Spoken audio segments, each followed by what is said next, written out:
Good morning. Welcome to TFT and greetings in Jesus' name. നമ്മൾ പരിശുദ്ധാത്മാവിനെ എങ്ങനെയാണ് നമ്മുടെ ജീവിതത്തിൽ റിസീവ് ചെയ്യുന്നതെന്നുള്ളതാണ് നമ്മുടെ കഴിഞ്ഞ ദിവസത്തെ ടോക്ക്. നമ്മുടെ അറിവോടും സംഭവത്തോടും കൂടി മാത്രമേ പറ്റത്തുള്ളൂ എന്നുള്ളത് കർത്താവിൻ്റെ വായിൽ നിന്ന് തന്നെ കർത്താവ് സംസാരിച്ചിട്ടുണ്ട്. പിന്നെ എപ്പോഴായി മാറ്റം വന്നതെന്നൊന്നും എനിക്കറിയത്തില്ല. കാരണം തിരുവെഴുത്ത് പറയുന്നത് പോലെയാണ് നമ്മൾ ചെയ്യേണ്ടത്. കാരണം കർത്താവ് ഒരു കാര്യം പറഞ്ഞു കഴിഞ്ഞാൽ അത് അങ്ങനെയാണ് നമ്മൾ ഫോളോ ചെയ്യേണ്ടത്. അതിനെ പിന്നെ മാറ്റിമറിക്കാൻ നമുക്ക് അവകാശവും അധികാരവും ഒന്നുമില്ല.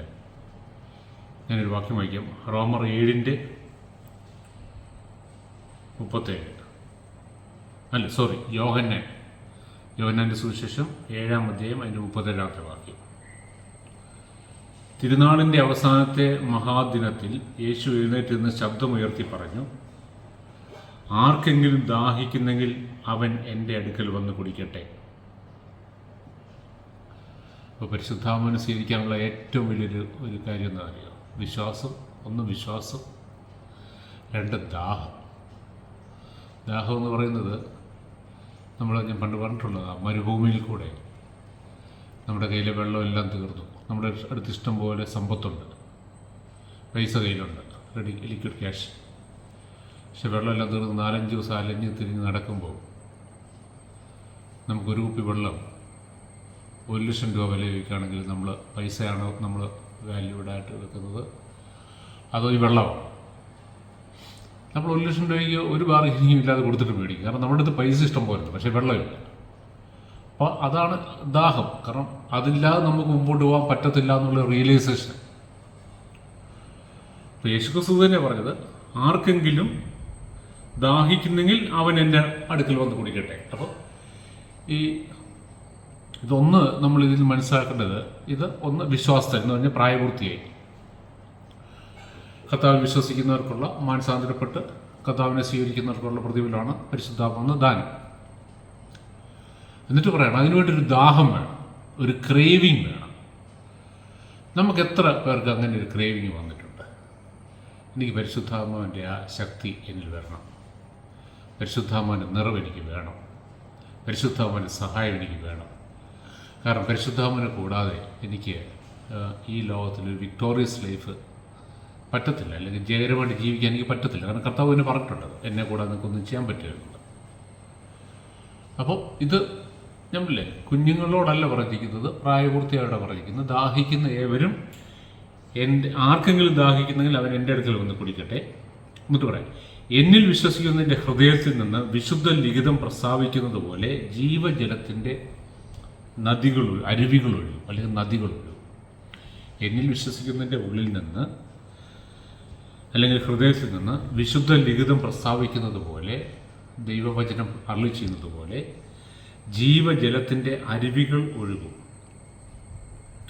എന്നിട്ട് പറയാം, അതിൻ്റെ 39 പറയുന്നത്, അവൻ ഇത് പറഞ്ഞത് തന്നിൽ വിശ്വസിക്കുന്നവർ സ്വീകരിക്കാനിരിക്കുന്ന ആത്മാവിനെ പറ്റിയാണ്. പരിശുദ്ധാത്മാവ് തന്നിൽ വിശ്വസിക്കുന്നവർ സ്വീകരിക്കാനിരിക്കുന്ന പരിശുദ്ധാത്മാവിനെ പെന്തക്കോസ്താ ദിനത്തിൽ സ്വീകരിച്ച ആ പരിശുദ്ധാത്മാവിൻ്റെ അഭിഷേകം, അതിനുശേഷം വിശ്വസിച്ചവർക്ക് ലഭിച്ച പരിശുദ്ധാത്മാവിൻ്റെ ശക്തിയെക്കുറിച്ചാണ് യേശുക്രിസ്തു പറഞ്ഞത്. അതുവരെയും ആത്മാവ് നൽകപ്പെട്ടിട്ടില്ലായിരുന്നു, എന്നാൽ യേശു അതുവരെയും മഹത്വീകരിക്കപ്പെട്ടിരുന്നില്ല. അത് കർത്താവ് ഉയർത്തെഴുന്നേൽക്കുന്നതിന് മുമ്പ് പറഞ്ഞ കാര്യമാണ്. കർത്താവ് ഉയർത്തതിന് ശേഷമാണ് ശിഷ്യന്മാരോട് പറഞ്ഞത്, നിങ്ങൾ ഉയർത്തുന്ന ശക്തി ധരിക്കുന്നവരെ ജെറുസലേം വിട്ട് പോകരുത്, കാരണം നിങ്ങൾ വീണുപോകും. അപ്പോൾ ഈ ഉയരത്തിൽ നിന്നുള്ള ശക്തി നിങ്ങൾ ധരിക്കണം. എന്നിൽ വിശ്വസിക്കുന്ന ഉള്ളിൽ നിന്ന് തിരുവെഴുത്ത് പറയുന്ന പോലെ, വിശുദ്ധ പ്രസ്താവിക്കുന്ന പോലെ ജീവജലത്തിൻ്റെ അരുവികൾ ഒഴുകും, അല്ലെങ്കിൽ നദികൾ ഒഴുകും. തന്നെ വിശ്വസിക്കുന്ന പ്രാപികായിരിക്കുന്ന പരിശുദ്ധാത്മാവിൻ്റെ ശക്തിയെക്കുറിച്ചാണ് കർത്താവ് ഇത് പറഞ്ഞത്. അതുവരെ ആത്മാവ് നൽകപ്പെട്ടിട്ടില്ല. അപ്പോൾ ഇതിൽ നിന്ന് നമ്മൾ 2-3 കാര്യങ്ങൾ നമ്മൾ തിരിച്ചറിയണം. ഒന്ന്, നമുക്ക് ഒരു ദൈവഹിതത്തിന് കർത്താവ് തരുന്ന ശക്തിയാണ് എന്ന് പറഞ്ഞാൽ ദൈവഹിതപ്രകാരം ഈ ലോകത്തിൻ്റെ സ്റ്റാൻഡേർഡ് അനുസരിച്ച് ജീവിക്കാനല്ല, കർത്താവിൻ്റെ സ്റ്റാൻഡേർഡ് അനുസരിച്ച് ജീവിക്കണമെങ്കിൽ നമ്മളെ കൊണ്ട് പറ്റത്തില്ല. അതിന് കർത്താവ് നമുക്ക് തരുന്ന ശക്തിയാണ് തൻ്റെ പരിശുദ്ധാത്മ. ആ പരിശുദ്ധാത്മാവിനെ കൂടാതെ നമ്മൾ എന്തെല്ലാം കാണിച്ചാലും അത് കർത്താവിന് പ്രസാദകരമല്ല. നമുക്കൊരു തൃപ്തിയൊക്കെ തോന്നും, കാരണം നമ്മൾ മിനിമം കാര്യങ്ങൾ ചെയ്തിട്ട് അല്ലെങ്കിൽ മിനിമം മാർക്ക് മേടിച്ച് പാസ്സാകാൻ നോക്കുന്നവരാണ്. അതുകൊണ്ട് കാര്യമില്ല. കർത്താവിൻ്റെ അപ്രൂവലും കർത്താവിൻ്റെ അക്സെപ്റ്റൻസും രണ്ടും നേരത്തെ ഞാൻ പറഞ്ഞിട്ടുണ്ട്. കർത്താവിൻ്റെ അപ്രൂവൽ കിട്ടണമെങ്കിൽ ആ പരിശുദ്ധാത്മാവിൻ്റെ സഹായത്തോടുകൂടി തന്നെ മുമ്പോട്ട് പോകാം. പരിശുദ്ധാത്മാവിൻ്റെ ശക്തി ലഭിക്കുമ്പോൾ മാത്രമേ നമുക്ക് ഒന്ന് ദൈവത്തിൻ്റെ ഹിതം, നമ്മളെക്കുറിച്ചുള്ള ദൈവത്തിൻ്റെ ഹിതം, ഈ ഭൂമിയിൽ നമ്മൾ എങ്ങനെ ജീവിക്കണമെന്നുള്ള ആ ഒരു തിരിച്ചറിവ് ഒന്ന് കിട്ടത്തുള്ളൂ.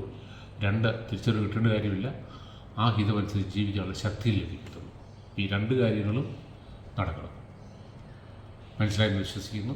അപ്പോൾ ദാഹിക്കുക എന്ന് പറഞ്ഞാൽ ചെറിയ ദാഹമല്ല, നമ്മുടെ ഹൃദയത്തിൻ്റെ ഉള്ളിൽ വലിയൊരു ആഗ്രഹം വേണം, ഒരു വലിയ വാഞ്ച.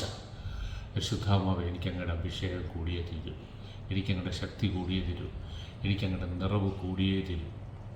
നമ്മുടെ ജീവിതത്തിൽ എന്തെല്ലാം അംബിഷൻസ് നമുക്കുണ്ട്. വേറെ നമുക്ക് നമ്മളെക്കുറിച്ചും നമ്മുടെ മക്കളെക്കുറിച്ചും പലരും കാണാം. നമ്മൾ ആദ്യം സ്വപ്നം കാണണം, എന്നിട്ട് നമ്മൾ അതിലെത്തിച്ചേരണം. എന്തുകൊണ്ടാണ് ഇത് നമുക്ക് അങ്ങനെ ഒരു ഇമ്പോർട്ടൻസ് ഇല്ലാത്ത? ഏറ്റവും വലിയ കാര്യമല്ലേ, കർത്താവ് യേശുക്രിസ്തു തന്നെ പറഞ്ഞ കാര്യമല്ലേ, നിങ്ങൾ അത് ദാഹിക്കണമെന്നും. കാരണം നമുക്ക് ആത്മീയജീവിതത്തിൽ നമുക്ക് ഏറ്റവും ഇമ്പോർട്ടൻ്റ് ആയിട്ടുള്ള കാര്യമാണ് പരിശുദ്ധാത്മാവിൻ്റെ ശക്തി. അപ്പോൾ ദാഹിക്കുക, ആഗ്രഹിക്കുക, നമ്മുടെ ഏറ്റവും വലിയ ക്രേവ് അതിന് വേണ്ടായിട്ട് കർത്താവ് സഹായിക്കട്ടെ.